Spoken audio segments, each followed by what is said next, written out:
Alhamdulillahi Rabbil Alamin. Wassalatu wassalamu ala asyrafil anbiya'i wal mursalin wa ala alihi wa ashabihi ajma'in.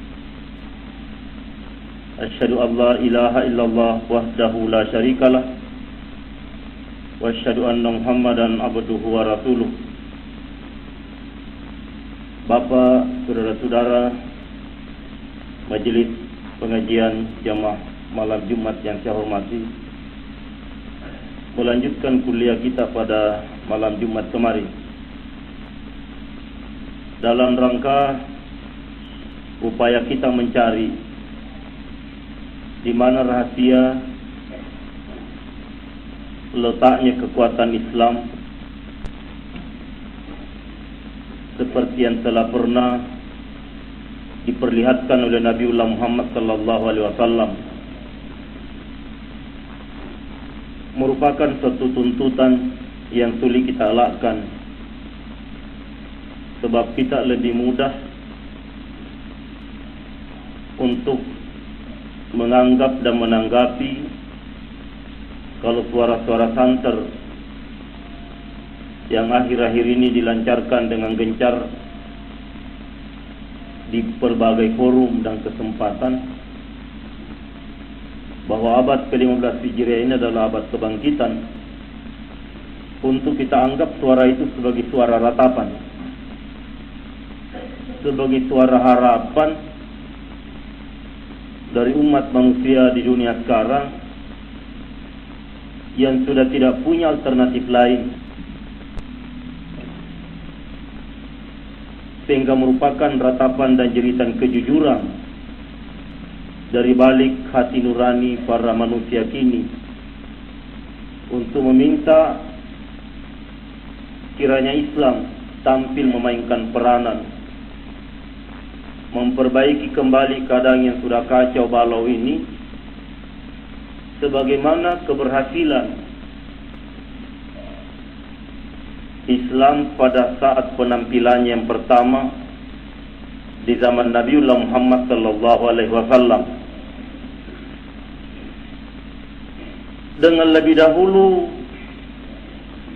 menjamin nawaitu kita masing-masing, ikhlasnya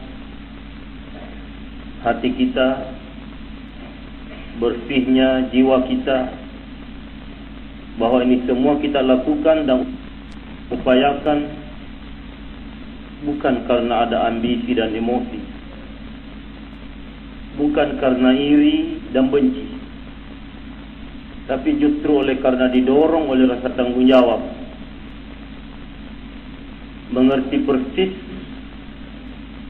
prihatin dengan keadaan yang sudah cukup lama berada dalam kondisi yang tidak membahagiakan lahir dan batin.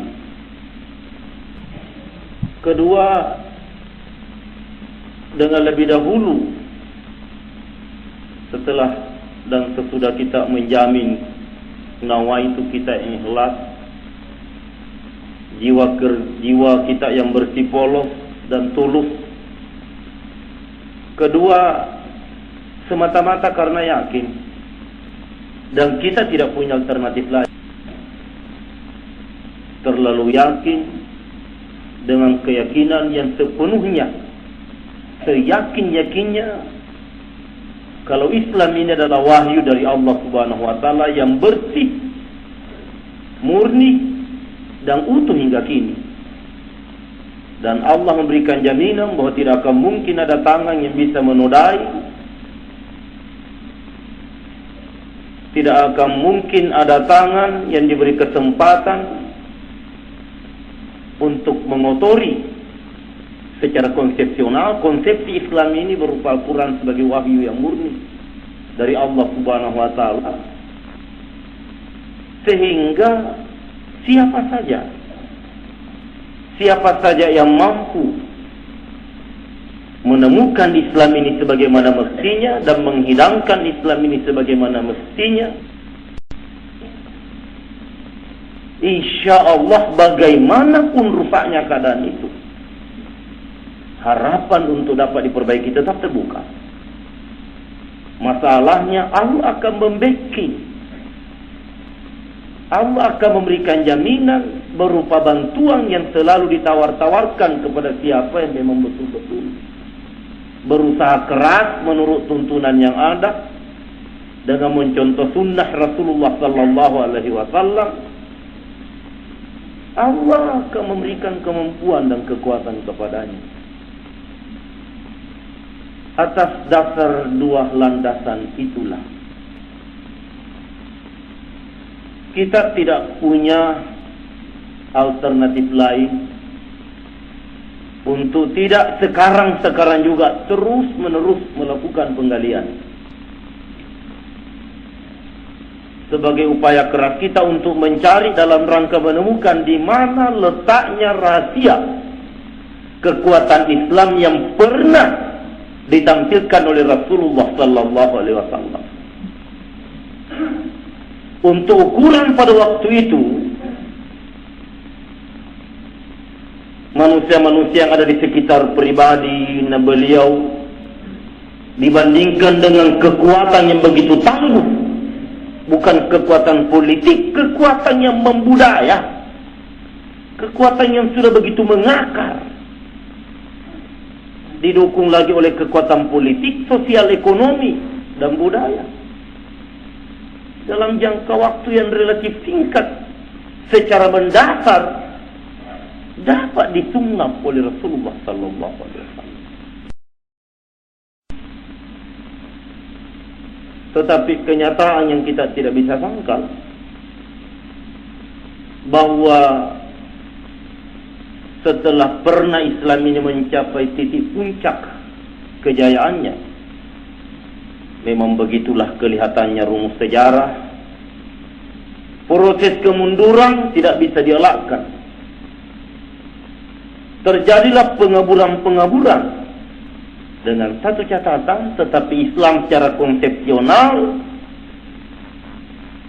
secara konsepsi, secara mendasar tetap utuh. Tetapi di dalam menghidangkannya, mengkonsumsikannya, di dalam mengenalnya, terjadi pengaburan-pengaburan. Sehingga ada beberapa sisi, ada beberapa sektor di dalam Islam ini mendapat perhatian begitu serius, sehingga akar Islam ini yang justru merupakan letak rahasia kekuatan Islam itu sendiri, katakanlah nyaris tidak mendapat perhatian sebagaimana mestinya. Sehingga wajar kalau Islam yang kita temukan di mana-mana memang melebar, memang berkembang, tetapi tidak merupakan sebagai satu kekuatan yang dapat diharapkan memperbaiki keadaan. Dia pun kadang turut terbawa rusak, tentunya dalam pengertian orang-orang dan penganutnya. Maaf,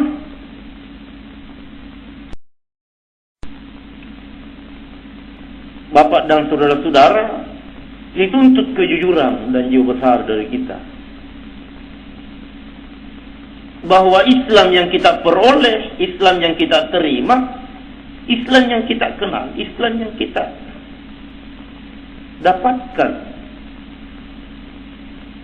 Islam yang berhasil diinformasikan kepada kita adalah Islam yang kita peroleh pada saat Islam itu berada dalam kondisi kemunduran yang luar biasa. Pada saat proses pengaburan Islam sudah hampir sampai kepada puncaknya, sehingga katakanlah bahwa Islam yang sampai kepada kita adalah Islam yang sudah tidak kita temukan lagi isinya, Bapak dan saudara-saudara. Kita tinggal menemukan kulitnya Islam saja. Sehingga kita jangan heran kalau kita salah, tidak mampu kita menemukan keasikan seperti yang pernah dirasakan oleh Rasulullah dan para sahabatnya. Sebab mungkin salat yang tiba pada kita adalah salat dalam bentuk gerakan fisik saja, kita tidak mendapat lagi tuntunan bagaimana mengikut sertakan secara aktif rohani kita di dalam tiap gerakan salat itu. Sehingga nyaris rasanya kita tidak mendapatkan apa-apa di dalam salat. Dia tidak berhasil merupakan suatu kekuatan yang meningkatkan kualitas kadar kemampuan rohani kita. Sebagai akibat yang logis setiap selesai kita melakukan perjumpaan dengan Tuhan. Kalau salat merupakan satu sarana komunikasi yang tentu bertujuan untuk menyadap dan menyedot kuat dan haulillahi 5 kali sehari semalam, kenapa kekuatan itu kita tidak rasakan mengalir? Kenapa kekuatan itu kita tidak rasakan? Kita tidak rasakan.